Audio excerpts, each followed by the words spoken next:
Greetings, brothers and sisters, fellow YouTubers.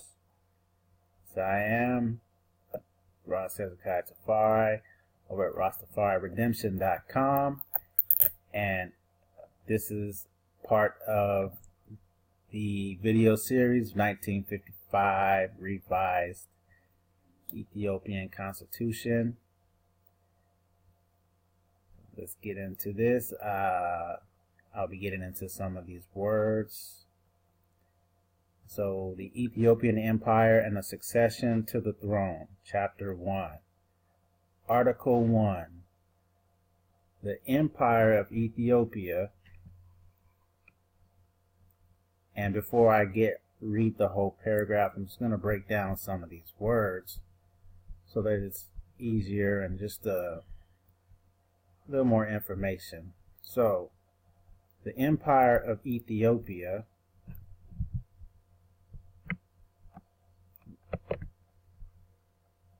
which is the Ethiopian Empire, also known as Abyssinia, and now what is now Ethiopia and Eritrea, existed from approximately 1270, beginning of Solomonic dynasty, until 1974, when the monarchy was interrupted in a coup d'etat. Earlier, the Aksumite Empire had flourished in the region, stretching from about the 4th century before Common Era BCE through until the 10th century Common Era. The Zagwe dynasty then ruled until 1270, when it was overthrown by the Solomonic dynasty.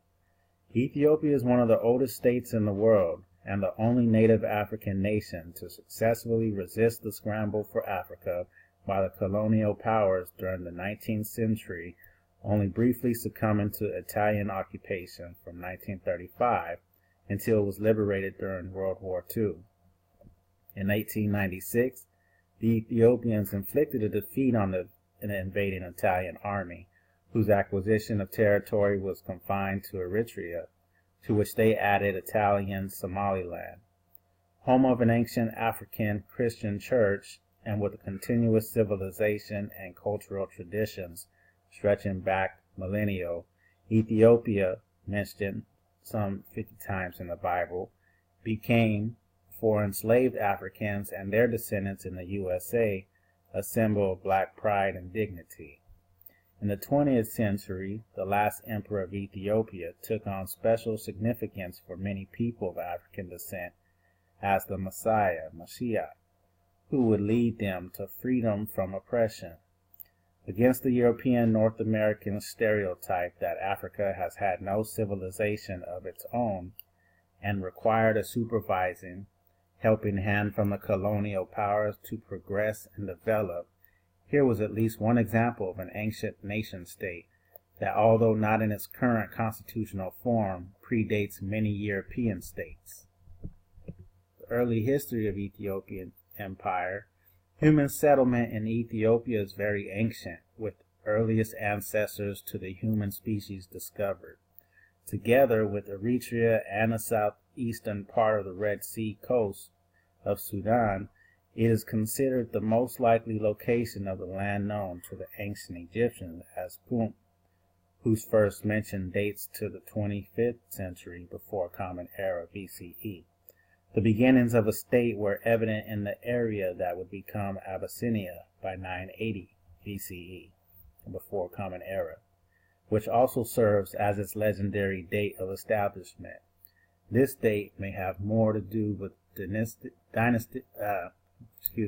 dynastic lineage than the actual establishment of a state.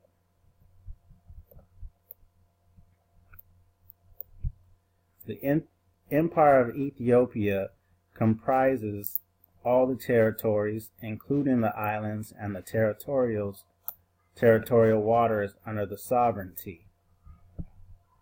Sovereignty, which is a mid-14th century word, preeminence, meaning authority, rule, supremacy of power or rank. It's recorded from the late 14th century. It's a sense of existence as an independent state, which is from 1715.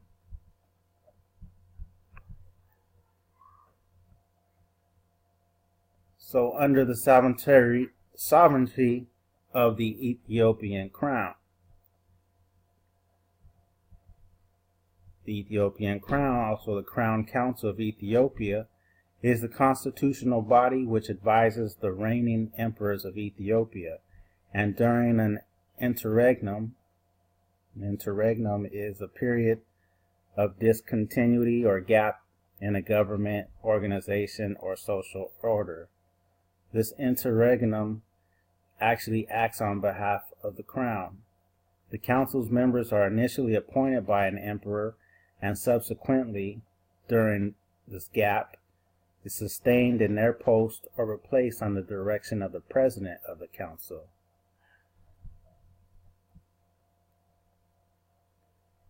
Its sovereignty and territory are indivisible. Indivisible meaning not divisible, not capable of being separated or disunited.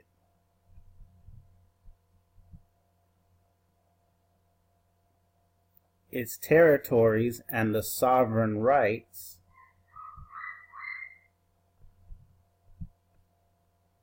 sovereign meaning superior, ruler, master, also sovereign, lord, ruler, highest, supreme, chief.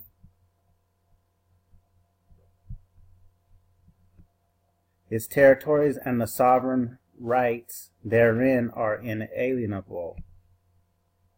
Inalienable meaning that the rights cannot be given up, which comes from the 1640s.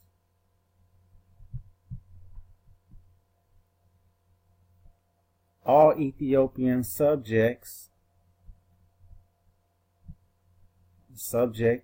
in constitutional law is one that owes allegiance to a sovereign and is governed by his laws. The natives of Ethiopia are subjects of the Ethiopian government. For example, men in free governments are subjects as well as citizens. As citizens, they enjoy rights and franchises. As subjects, they are bound to obey the laws. So all Ethiopian subjects, whether living within or without the empire, constitute the Ethiopian people. When we go to whether living within or without, within would be within, from within, literally, and without would be outside, outside of the, literally against the outside. So within or without the empire constitute the Ethiopian people, which goes to show scripture, Amos 9 and 7. Check that out. So this is chapter 1, article 1 of the 1955 Revised Ethiopian Constitution. This is part of the video series, and we'll be getting more into more of the articles in videos to come. If this has helped, make sure you like, comment, subscribe, add any suggestions, whatever you feel free to do. I give thanks, and may all be well. Check this out. Add a like on RasTafariRedemption.com's Facebook group page. Until then, may peace be upon you.